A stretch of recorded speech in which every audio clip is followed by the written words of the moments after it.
Lewis versus George teammate battle set to become more intense. Williams makes a big signing as they set their sights on climbing the grid, and Max Verstappen rumors about leaving Red Bull resurface after interesting new info. Do consider subscribing to the channel. Now let's get straight into the latest F1 news.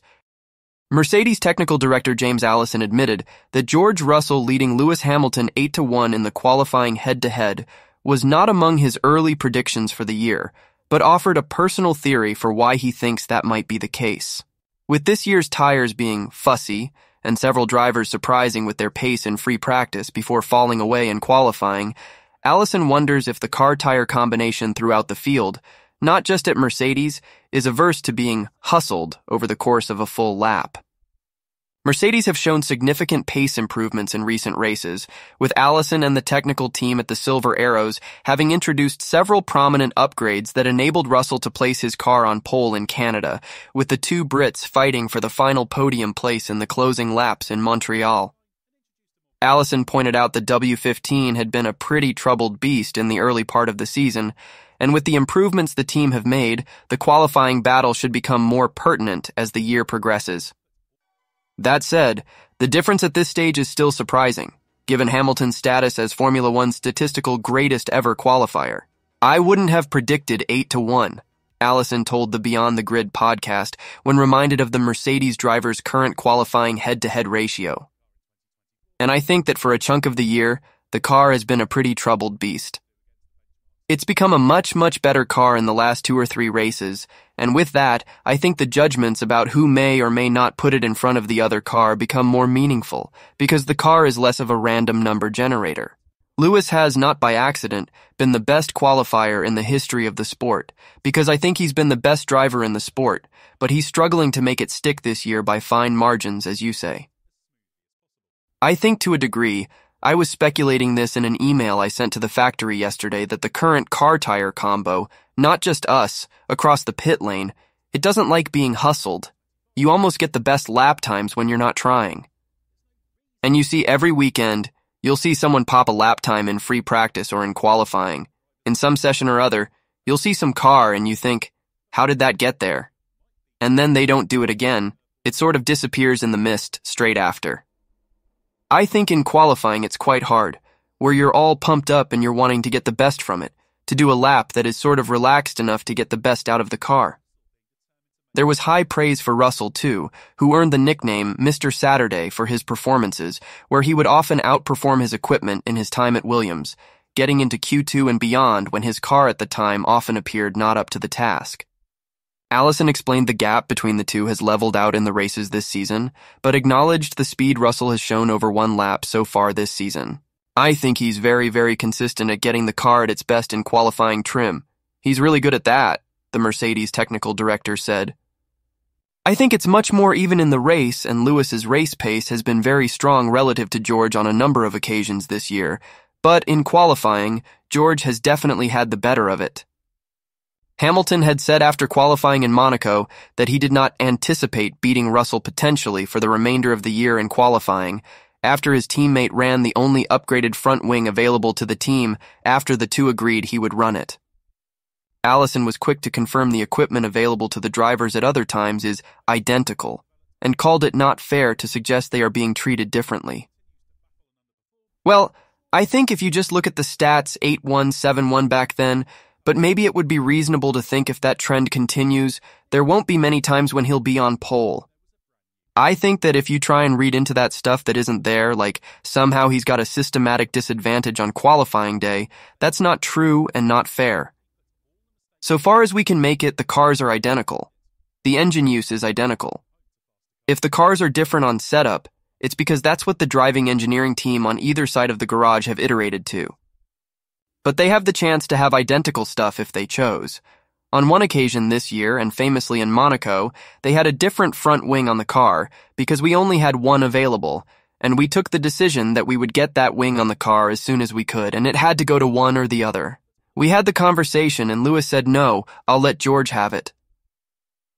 When asked further about Hamilton's feeling with the car seemingly lacking in qualifying compared to free practice, Allison explained that his theory regarding tires, while still a theory, was one he would want to discuss with other teams to see if they are experiencing a similar phenomenon. If you come back to my emphasis that it's my hypothesis that the cars don't like being hustled, that they give you the best lap time when the driver is surprised by the lap time, he responded. It would be interesting to talk up and down the pit lane and see whether this is an experience elsewhere. But when the car is producing good laps, the drivers that are almost like, I wasn't expecting that, I was almost cruising. And when it's qualifying and the pressure's on and it's time to deliver, I don't think those are the circumstances that get the best from quite fussy tires. Charles Leclerc believes Lewis Hamilton's arrival next year in Maranello is an opportunity for Ferrari and sends a message to the other F1 teams. Hamilton broke the internet in February when the Briton announced this season would be his 12th and last with Mercedes, as he'd signed a multi-year contract with Ferrari. The announcement was a shock to many, not least his Mercedes team boss Toto Wolff, as 6 months prior Hamilton had put pen to paper on a new 2-year contract.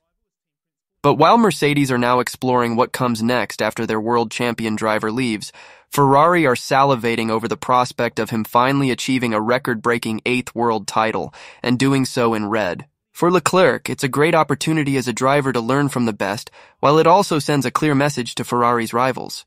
I see it as a super opportunity, for me and for the team, but also for our sport, he told La Stampa in a wide-ranging interview. Having a 7-time world champion in the team is a huge signal that we're sending out.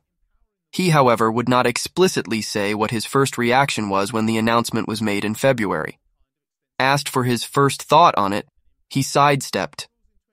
Well, it wasn't a surprise. I had known for some time that there were discussions. It motivates me a lot to demonstrate what I am capable of, and I will be able to learn from one of the best drivers ever.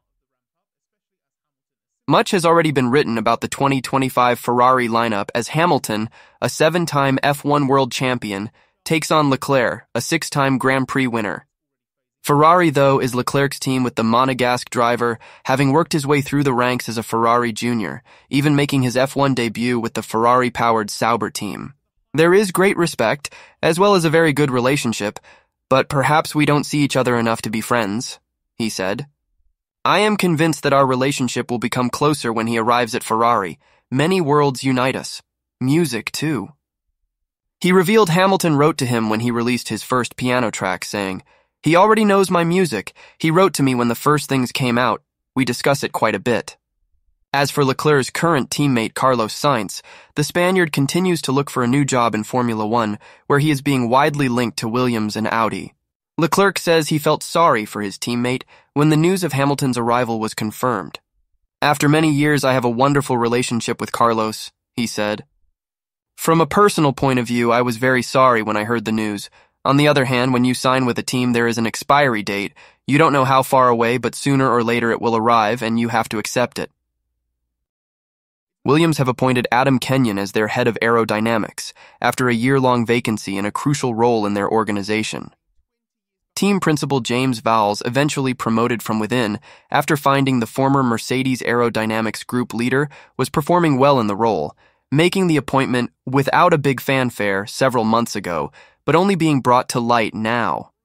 Williams have been making a series of moves behind the scenes as they look to set the groundwork for a future move back up the field, with Formula1.com bringing the news of Kenyon's appointment to the fore on Wednesday. Vowles has already praised Kenyon for the work he has been doing in the short term, but adding that he has been playing a part in looking at the team's longer-term planning as they look to establish themselves back at the front of Formula One again, with Pat Fry having been brought in as chief technical officer late last year to oversee that area of the team. Adam Kenyon is our head of aero. That was done without a big fanfare in March this year, Vowles told Formula1.com. I worked with Adam back at Mercedes, and he was at Red Bull prior to that. He was chief aero, but an extraordinary chief aero, and really, he was running the operation and doing a good job with it. I just wanted to make sure that he was able to take on the role because it was a large amount of addition to him. He's doing brilliantly well with it. He's restructuring and bringing in excellence and using the excellence we have to now not focus on 1 year but 3 or 4 years, and that's a big change from what it was. We're bolstering the team around him. In terms of Pat as CTO, Chief Technical Officer, he's doing a brilliant job. He'll recognize as I recognize that there is so much to do, and you've got to be careful not to be pulled into the now and instead go into, let's fix this long term. With the team looking to the future, Vowles has been working hard to bring new names to the team as he looks to plot a way forward, and he revealed a raft of signings have already been made behind the scenes, though are not ready to yet be announced. What he did promise, though, is big names when they do eventually arrive, and they will be arriving in numbers too. When asked about how the team's recruitment drive is going in Canada, Vowles responded, "Very good. We're not yet, unfortunately, in a position to announce these, but when we do start to announce who we have signed, they're going to see big names recognized by a lot of people, across our technical organization, across our aerodynamic organization, and not small numbers. I think we're at about 20-30 people now that have huge accolades in the sport and will contribute towards the success of Williams. We're in a good position. It's going the way I'd like it to. It's always slower than you'd like it to be. You'd like people through the door tomorrow. But what I've done is made sure we wait for the right people, and then sign them and bring them in." George Russell could find himself in jeopardy at Mercedes if Max Verstappen decides to leave Red Bull, with Toto Wolff likely to pounce on any opportunity to sign the reigning F1 world champion. That is the opinion of former F1 driver Ralf Schumacher, who believes Mercedes urgently need an established winner of Verstappen's stature to lead the team back to the front after Lewis Hamilton leaves for Ferrari. Despite winning 50 of the last 75 races and holding a contract until the end of the F1 2028, rumors have persisted that Verstappen could opt to walk away from Red Bull, potentially as soon as this year, amid the off-track disruption engulfing the team. With the likes of Ferrari and McLaren having already locked in their driver lineups for F1 2025, Mercedes, who are yet to announce Hamilton's successor, would almost certainly be Verstappen's only option should he leave his current employers. PlanetF1.com revealed ahead of last month's Monaco Grand Prix that Mercedes have closed the door on a potential leading candidate in Carlos Sainz, now thought to be on the verge of joining Williams from Ferrari, as they monitor Verstappen's situation at Red Bull.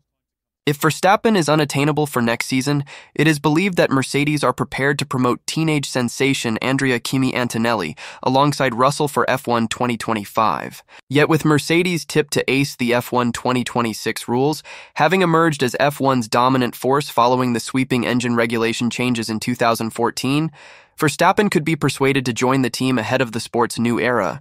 Speaking to Sky Germany, Schumacher, who claimed 6 wins in 180 Grand Prix starts between 1997 and 2007, claimed now is the perfect time for Mercedes to give Antonelli vital F1 experience. And with rumors that contractual agreements are already in place for Antonelli, he fears Russell could become vulnerable if Verstappen suddenly decides to leave Red Bull. He said, "From Toto Wolff's point of view, Kimi Antonelli deserves the chance, and there are apparently contractual agreements in place. It doesn't say which team it has to be with, but because Williams is spoken for, I assume that it will be with Mercedes." Wolff himself has said that he wants to focus on the future. Now is the perfect time.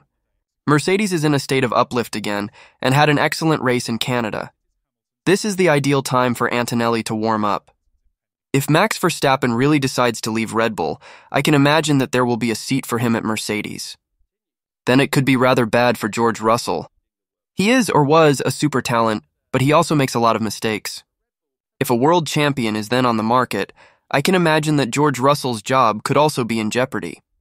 Schumacher's comments come after an error-strewn race for Russell in Canada, where the British driver dropped to third in changeable conditions after claiming his second career pole position at the Circuit Gilles Villeneuve. Russell, who claimed Mercedes' only win of the last 2.5 years at Brazil 2022, cut a downbeat figure at the end of the race, admitting that he felt he had let the team down a bit with a series of mistakes. Schumacher reckons Verstappen would have got the win over the line for Mercedes in Canada, highlighting how an elite driver can make a big difference to a team. And he believes the Dutchman would establish a healthy and productive relationship with Wolff, despite Mercedes' bitter rivalry with Red Bull over the course of the infamous 2021 season. He said, "Mercedes would have won the race in Canada with Max Verstappen, a clear case. Max is the driver who makes the big difference. Mercedes has had a long dry spell and urgently needs a world champion to get back to the front. Verstappen is also a guy who comes across as very conservative, pleasant, and sporty. Accordingly, I could imagine that Toto Wolff and Mercedes would do a lot with him and do a lot for him." Thanks for watching the video, everyone. See you in the next one.